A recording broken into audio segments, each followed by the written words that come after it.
Hey friends, welcome back to my channel. Audrey here, the Fit, Fearless, and Faithful Mom. Thanks for joining me today. So today I am going to give you my top 5 rookie mistakes that I have made as a homeschool mom, and I have this shirt on. Ready?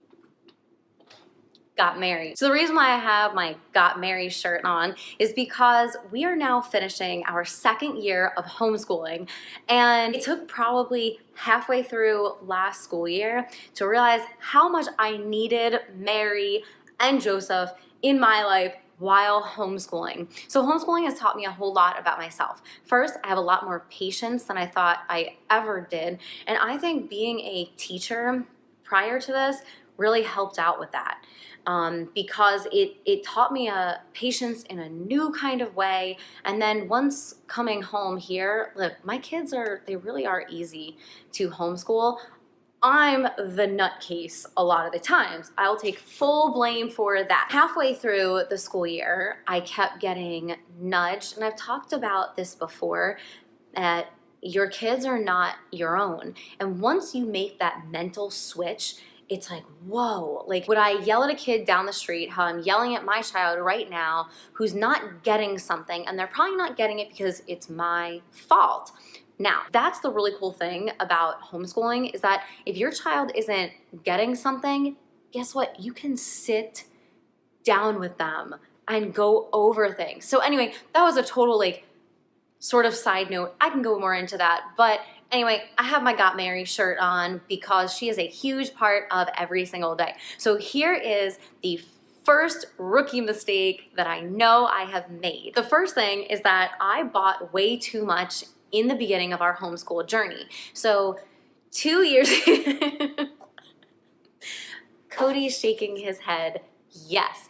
So I was really excited when we first started. One of the things that I will say that is not a mistake is my cubby system, which I have shown you through our homeschool room tour. I love our cubby system, wouldn't change it. The only thing that I would change, because I am OCD, is I wish I would have just gotten the full wall unit, because like the mismatched pieces, they irked me a little bit, but that's okay because we can change them and bring them to other rooms anyway. Okay, so back to it. So the first thing is that I bought way too much in the beginning. I bought too many manipulatives. I wouldn't say I overbought curriculum, but I bought too much stuff to go with it. Now, one of my friends, she's a year ahead of me with homeschooling, she's such a wonderful friend. She kind of says things a little under her breath, and I know that I should listen to her. But she had made mention I think you're kind of buying too much. And so she kind of said it under her breath a little bit. And I was like, oh, well, you don't know what you're talking about, blah, blah, blah. Because, well, I'm a little stubborn sometimes. But I was really excited in the beginning, and I just wanted to buy all this stuff. And hindsight being 2020, I didn't need half of it. Is it nice to have a lot of these different trinkets and things and such? Yeah, it really is, but am I going to use everything? No, because some of the stuff I still haven't used yet. So rookie mistake number 1, I bought too much. So if you are a new homeschool mom, just wait, just be patient to see what you actually need right now, not what you want. So that is number 1. Don't buy until you are actually in the mix of everything to see what you need, because your students' needs are going to change as you go on.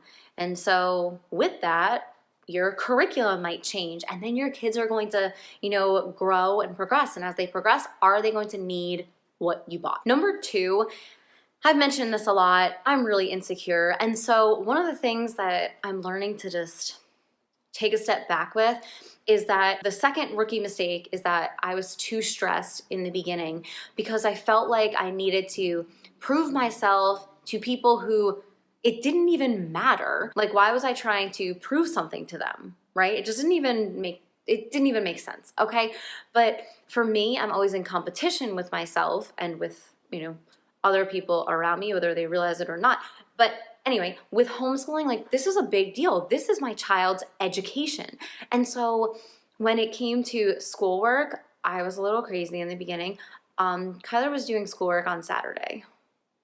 And sometimes on Sunday, And so I'm really embarrassed by that. But it's the truth, because I felt like, okay, we need to keep going, and we need to do this and we need to do that. And I need to prove, whatever. Look, 4 days of school, 5 days of school, you're good. Fridays now, I keep light. I'll give her a couple, two tests on a Friday. We might do some reading, but then we chill out because she works really hard those other 4 days, So number 2 is I was way too stressed out in the beginning, and therefore stressing out my child completely.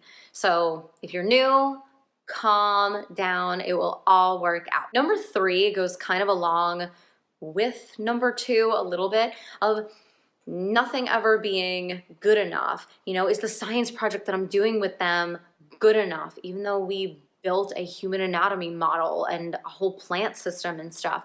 The first year, I didn't do as many projects as I wanted to, and Kyler is very vocal, and I hope that stays. If she doesn't like something and I ask her, she tells me, like, Mom, I really don't like this. And she gives me a reason why. And so one of the issues that we came across last year was that she used to be in school. And so that was a little bit of a transition for her, not being like sitting next to other kids every single day, and just different projects that she wanted to do that we weren't doing at home. And I was focusing so much on math and reading and those other things and facts and stuff that I was kind of missing doing other projects. So that's number 3, was not kind of doing enough projects with her, which we changed and we adjusted last year. Number 4 is not listening to my gut. I had mentioned that I kind of overbought. And so listen to your intuition. If you don't feel like a program is going to work for you and your child or children, don't buy it. Don't just buy it because someone else has it. There are so many resources on the internet right now so that you can take a really good peek at different curriculums. It's not like you're just looking in a magazine right now, or, I just got from, what company is it? I just got in the mail, a little like magazine thing that has all different curriculums in it. Slow down when you're going to look at curriculum and listen to your gut. If you feel like something is not going to be a fit, take a step back, get some of the sample packets, and if you're still getting that unsure feeling, don't get that curriculum. And number 5, this is a mistake that I made this year. I way overcommitted myself last spring for this school year. So what I did was I decided to be a tutor for classical conversations, and then I decided to sign up for 2 different co-ops in 2 totally different locations. Now, when it comes to being a tutor for CC, there is quite a bit of work that needs to be done. And then as far as the other co-ops are concerned, one of them is a 40-minute drive away, the other is 10 or 15 minutes. And with these 2 co-ops, you have to actually like volunteer your time, like it's parent-led. When I told people that I was doing 3 co-ops, they looked at me and went, huh? And my stubborn self said, don't worry, like I've worked before and I had kids in school before and it's gonna be just fine. And they went, okay. And so the school year started this year and everything was going great. And then after about 2 weeks, just 2 weeks, I was miserable. The kids were tired because we had CC on Monday and then our co-ops on Tuesday and Wednesday. And so by Thursday, we were burnt. And I don't want to sound like a baby because of that, but it was Sunday night. I was packing up as if all of us were going to school again, because essentially we were. We were going to be gone for anywhere between 4 and 6 hours on Monday, Tuesday, and Wednesday. So I had to pack lunches, breakfast, snack for all 3 of them. And then because it was like going to 3 different schools, I had to pack a different backpack for every single day. Now, in the beginning, I was like, oh, this is gonna be fine. And then again, after a couple weeks, I was like, oh, this is terrible. So I felt really bad. I pulled the plug. I was going to suck it up, buttercup, and, do the rest of the year. But it really was not working for our homeschool. I wasn't getting like anything done with Kyler because, again, like the kids were tired by the time Thursday and Friday came. They didn't want to do anything. I was tired, and if I was tired, I know they didn't want to do anything. So in November, it was right before Thanksgiving, is when I pulled the plug on the Monday and Tuesday one, and that really alleviated a lot of stress. We really enjoy the co-ops because it's a chance for the kids to just relax. I like to keep the co-ops fun, so at the one that we do on Wednesday is actually the one that is the longest drive. It's about 35 to 40 minutes, give or take, but we really enjoy the community out there. It's a smaller co-op. The families are wonderful. There's no cattiness. The director is so personable, and we've had a great year. I have nothing against the other two co-ops at all, by any means. They have wonderful directors, great families. We just kind of stuck with the one on Wednesday. It's a nice middle of the week one, and it fits us for right now. So Kyler actually does art, nature study, piano, and manners and etiquette. Next year, it's going to change a little bit. But anyway, I overcommitted myself because I was trying to make up for last year because I felt like we didn't do enough. We were part of CC last year as well, but I just felt like something was missing. And so then this year I decided to like slam us with a whole bunch of stuff, and it didn't really go too well. So anyway, part of me felt like a quitter at first for dropping two of them, but it was for the best of our families. And the wonderful thing about our homeschool community, the homeschool community in general, is family comes first. God first, then family, which is totally different than our society, right? It's like the me generation or me society and, all this. But by homeschooling, it brings everything back to the order in which we should be living.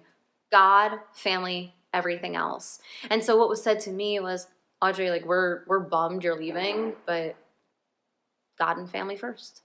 So those are my top 5 rookie mistakes that I made. What are some of the mistakes that you made as a rookie homeschooling mom? I'm still learning. We are finishing out our second year of homeschooling. I've learned a lot. We're going to be making some changes next year, and I'm really looking forward to it too. So if I can pray for you in any way, please let me know. If you're new to this channel, tap that subscribe button, tap that little bell. I'd love to have you join me in my community over here. Take care, everybody. Have a great day. Bye.